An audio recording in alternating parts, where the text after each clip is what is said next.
Hai teman-teman, kali ini kita akan mempelajari tentang pencemaran lingkungan. Sebelumnya, saya akan memperkenalkan diri terlebih dahulu. Perkenalkan, nama saya Ren Yuniar dari Prodi Perbankan Syariah Kelompok 2. Dan teman saya bernama Nur Asisa, juga dari Prodi Perbankan Syariah Kelompok 2.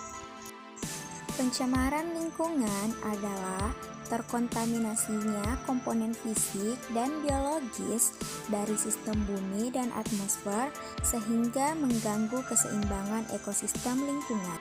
Sementara Undang-Undang Nomor 32 Tahun 2009 tentang perlindungan dan pengelolaan lingkungan hidup memberi penjelasan bahwa pencemaran lingkungan hidup adalah masuk atau dimasukkannya makhluk hidup, zat, energi, dan atau komponen lain ke dalam lingkungan hidup oleh kegiatan manusia sehingga melampaui baku mutu lingkungan hidup yang telah ditetapkan.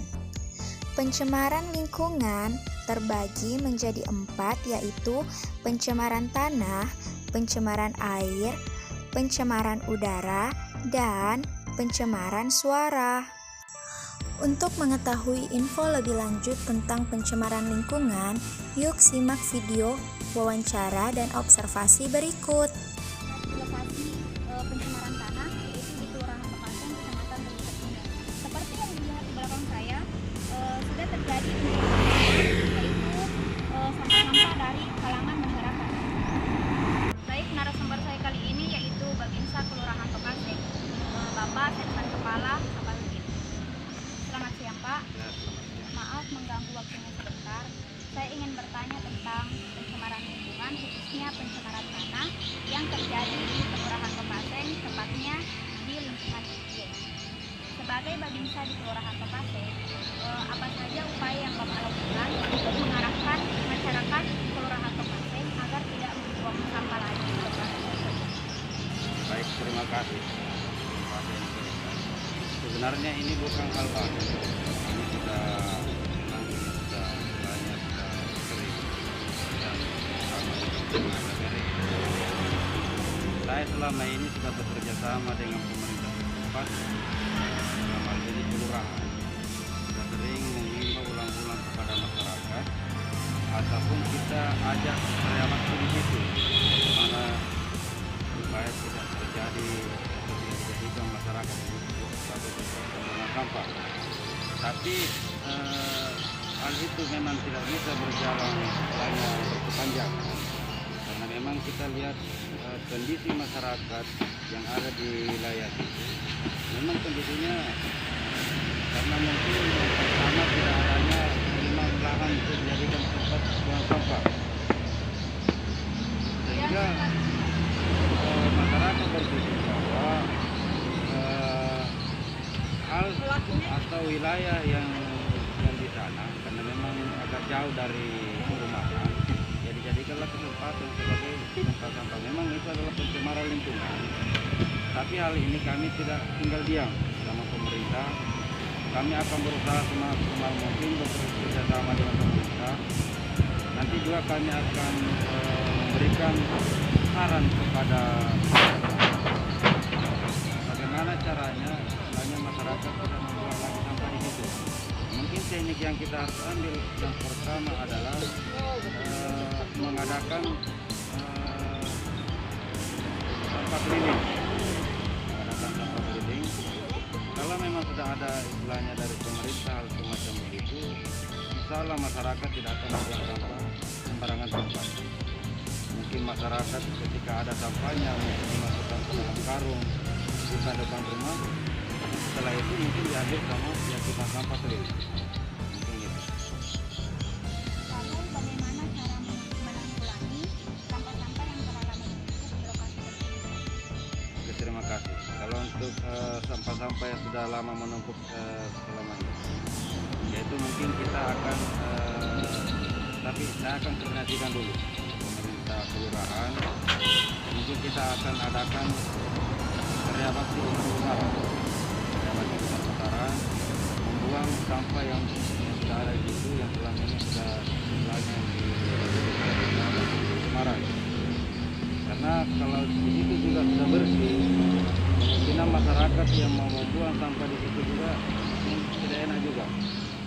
Jadi mungkin langkah awal yang kita ambil ya kita adakan karya bakti bersama.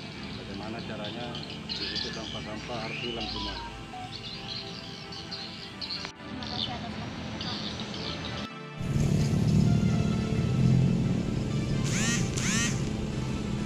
Ini saya bersama dengan Sumber Babinsa Desa Lanca, yaitu Serda Munawir. Maaf Pak mengganggu waktu sebentar. Saya ingin bertanya kepada Babinsa Desa Lanca, bagaimana cara untuk mengarahkan masyarakat Desa Lanca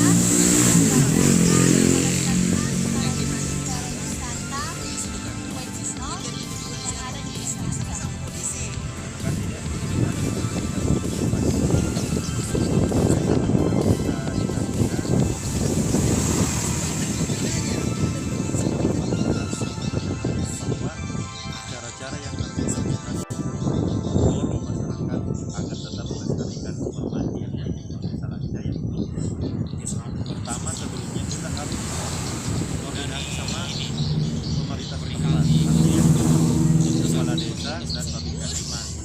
Setelah itu kita mengajak masyarakat bagaimana caranya mempunyai kesadaran diri tetap menjaga pemandian tersebut. Di antaranya begini, sekarang ini Desa Lanca sedang mengadakan dan mengupayakan melakukan keterampilan pada pemandian tersebut. Jadi berbagai babinsa dan bapak harus tetap membantu pemerintah setempat, terutama di situ deh.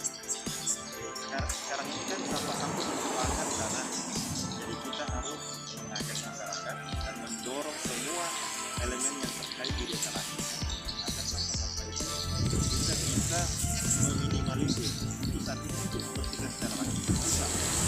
Jadi kita cara yang pertama itu meminimalisir, diantaranya menyiapkan tempat-tempat duduk kemudian yang kedua aktif melaksanakan karya bakti setiap hari Jumat minggu mungkin agar masyarakat mempunyai kesadaran ke depannya sehingga pemandian tersebut ini bisa dilestarikan sampai akhir kita kesadaran. Itu saja. Selanjutnya, apa saja upaya-upaya yang dilakukan untuk kebersihan Itu tadi deh yang kami sampaikan bahwa untuk upaya-upaya ke depan yang harus kami lakukan karena Lanca sekarang ini yang Waitinong sekarang ini sudah akan terlanta sedemikian rupa tempat yang akan ditutup di bulan 1 ini. Kami akan membuka mulai dari panitia kebersihan, kartu masyarakat dan sebagainya. Di sini nanti kita akan selalu membuat himbauan untuk membuat sampah di tempatnya. Jangan hanya habis makan makanan ringan atau mungkin sampah yang tidak layak langsung dibuang di saja. Ini kami akan menjadikan contoh salah satu pemandian di Kabupaten Bone ini yang tetap terlestari ke depan. Sampah-sampah yang saat ini memang masih bersih. Kalau kita katakan tadi masih layak lah dikatakan, tetapi insya Allah ke depannya langkah-langkah yang kami ambil sudah disepakati oleh pembicara kita, artinya kepala desa di situ dan elemen-elemen terkait di situ mana yang kami lakukan bahwa kedepannya itu kita mempunyai aturan yang sangat-sangat ketat bahwa sampah ini harus dibuang pada tempatnya. Itu saja.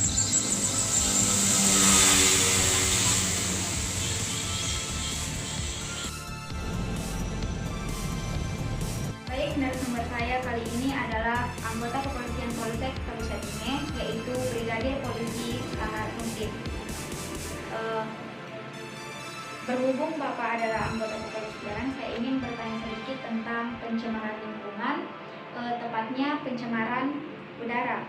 Pertanyaan saya, bagaimana pendapat Bapak tentang polusi udara yang diakibatkan oleh perbaikan jalan yang dilakukan di Kelurahan Tokaseng dan pembakaran sampah dengan skala besar? Oke, terima kasih deh atas pertanyaannya. Assalamualaikum warahmatullahi wabarakatuh. Masalah revolusi masalah perbaikan jalan di Kelurahan Tokasen ini memang sangat mengganggu aktivitas masyarakat, tentunya masalah debu. Namun dari pihak kepolisian sudah menghimbau kepada kontraktor bahwa setiap paginya harus dilakukan penyiraman supaya debu tersebut tidak mengganggu aktivitas masyarakat Kelurahan Tokasen khususnya. Masalah pembakaran sampah di wilayah Kelurahan Tokasen, kami dari pihak kepolisian sudah menghimbau kepada masyarakat supaya sampah tersebut tidak dibakar dan tidak dibuang sembarang tempat, dan kalau bisa itu sampah yang berupa plastik bisa dijadikan bisa dijadikan kerajinan tangan, termasuk kalau sampah basah itu bisa dijadikan pupuk organik. Mungkin itu saja deh yang saya bisa sampaikan. Selanjutnya pertanyaan saya tentang pencemaran suara. Menurut Bapak, bagaimana pendapat Bapak tentang maraknya penggunaan knalpot racing yang dapat merasakan warga setempat? Nah, masalah penggunaan knalpot racing khususnya di wilayah Kecamatan Kalisari ini, kami dari pihak kepolisian sudah menekankan kepada pemuda yang memasang knalpot racing dan khususnya kendaraan bermotor. Kita sudah himbau bahwa itu tidak diperbolehkan oleh pihak kepolisian dan diatur dalam undang-undang. Namun saat sekarang ini kami sudah melakukan penindakan yang melakukan ke pengendara yang melakukan memasang knalpot racing, itu sudah kita tindaki dan dilakukan penindakan dulu sama ke Polres Bonek. Mungkin itu deh yang saya bisa sampaikan. Mohon maaf lebih dan kurangnya. Terima kasih. Baik, terima kasih atas waktunya Pak. Jadi, pesan yang dapat dipetik dari video observasi dan wawancara tersebut adalah jangan tukar kelestarian lingkungan kita dengan kepentingan kita pribadi. Jika kita melestarikan alam, maka suatu saat nanti kita atau generasi penerus kita juga yang akan menikmatinya. Terima kasih.